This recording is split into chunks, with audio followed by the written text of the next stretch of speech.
Halo sobat penikmat horor, ketemu lagi dengan saya di channel Festinel Studio TV. Kali ini saya akan membawakan kisah yang berjudul Begu Ganjang.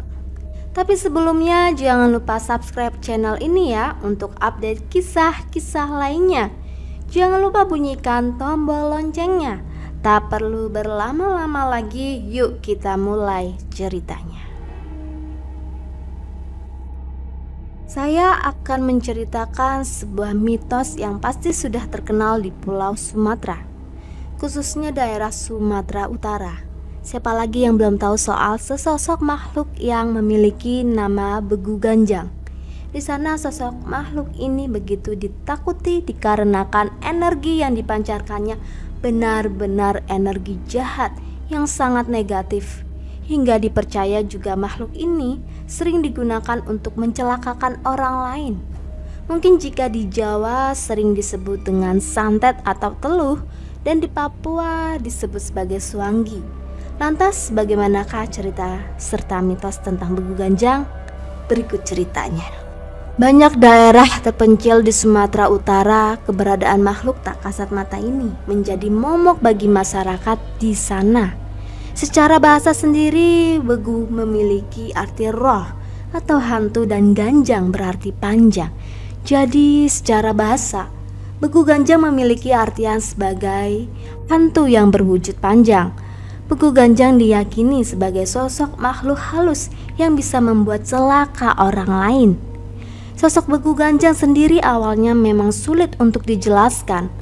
Namun dari waktu ke waktu semakin banyak juga penjelasan soal wujud dari sosok satu ini. Menurut mitos yang beredar, penampilannya digambarkan sebagai iblis dengan ukuran tubuh tinggi, memanjang, dan juga besar.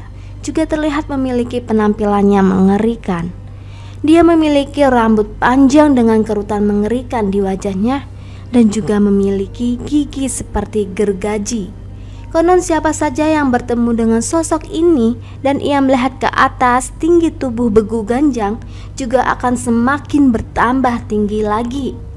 Jadi disarankan untuk siapapun yang melihatnya cukup hiraukan saja dan pura-pura tak melihat apa-apa. Namun akibat cerita-cerita leluhur yang mengerikan membuat siapapun yang melihatnya pasti akan berlari. Perawakan Begu Ganjang yang tinggi juga membuat masyarakat percaya jika mereka suka tinggal di pucuk-pucuk pohon yang tinggi. Begu sendiri konon memiliki beberapa jenis, yaitu Sumbawa, Solobean, Silan, dan juga Ganjang. Dan dari semua jenis hantu itu, Begu Ganjang adalah yang paling ditakuti.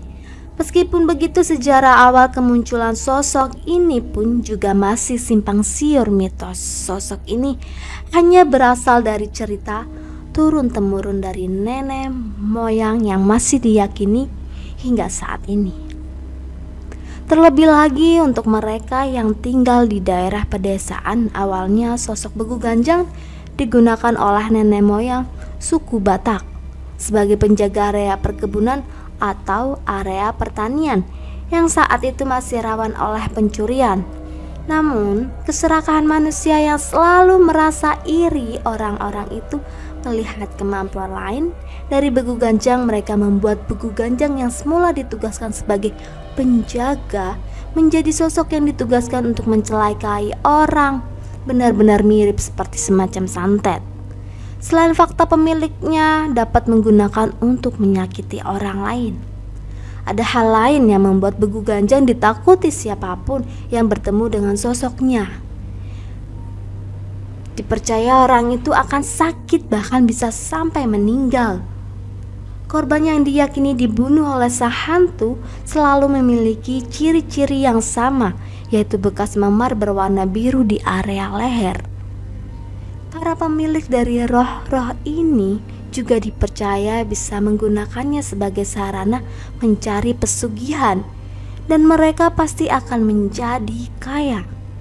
Namun, jangan salah, siapapun yang sudah berani melakukan perjanjian dengan Begu Ganjang tidak akan bisa menghentikan perjanjian itu.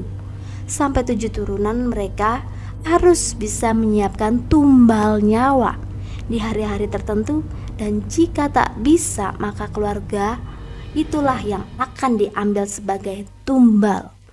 Nah, itu misteri legenda Begu Ganjang yang ada di Sumatera Utara. Faktanya fenomena itu memang cukup menyeramkan, terlepas dari kepercayaan masing-masing. Di tanah Batak sendiri, mitos tentang Begu Ganjang ini masih sangatlah kental. Salah satu ciri pemiliknya adalah daerah lingkungan rumahnya gersang, seperti tak ada kehidupan di sana, meskipun ada biasanya hanya pohon pisang dan juga pohon kelapa, itu pun kering dan tak subur. Namun memiliki hasil ladang yang melimpah dan rumahnya juga pasti besar, tapi orang tak boleh masuk rumahnya sekalipun hanya untuk bertamu.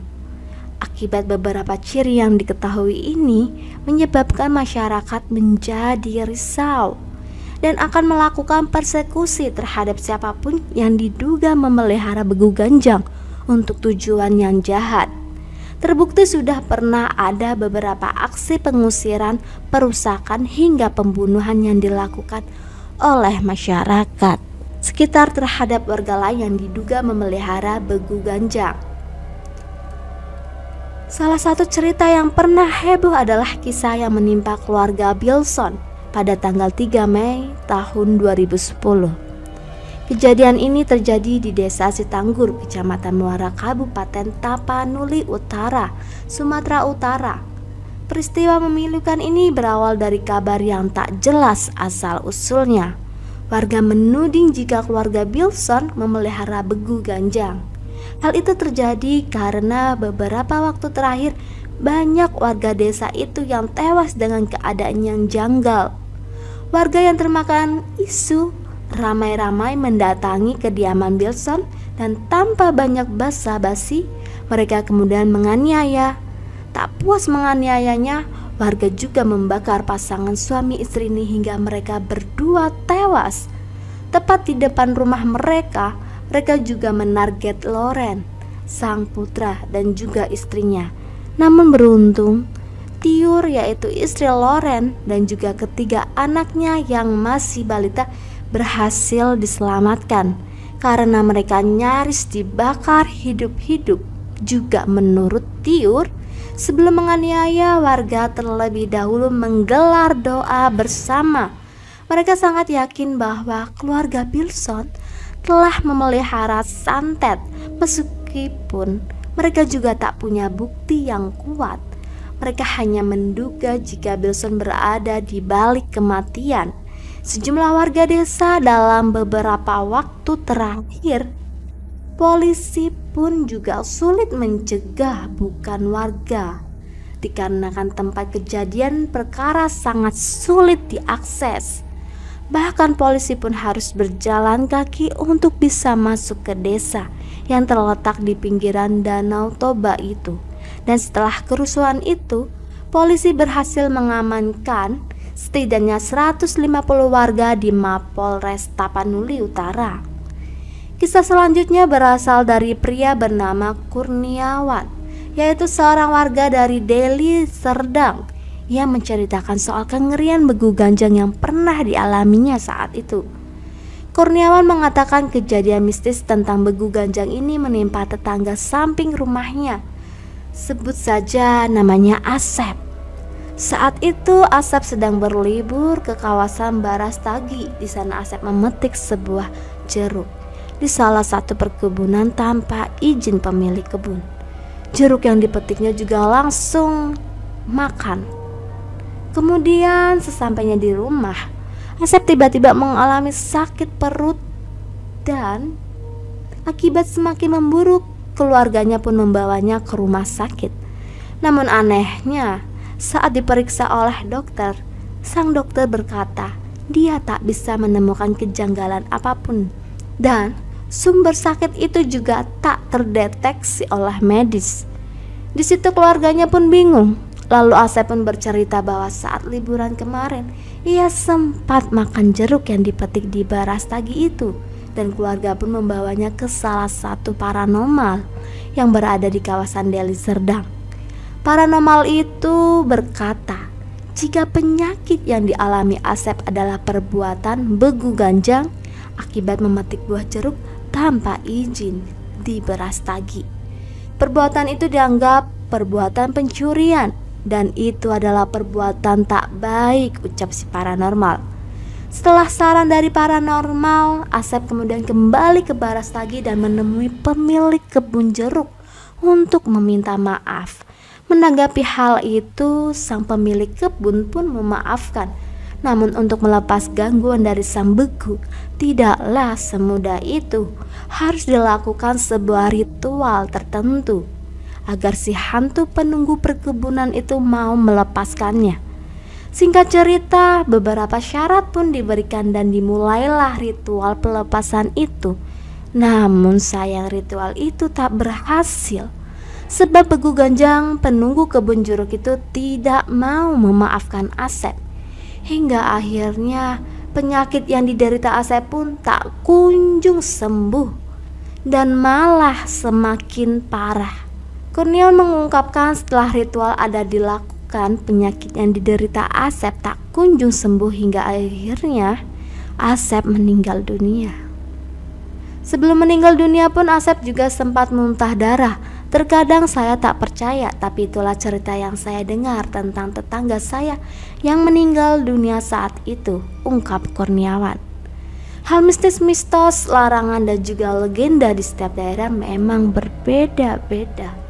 Namun yang pasti selalu ada alasan kenapa semua kisah itu ada lagi dan lagi.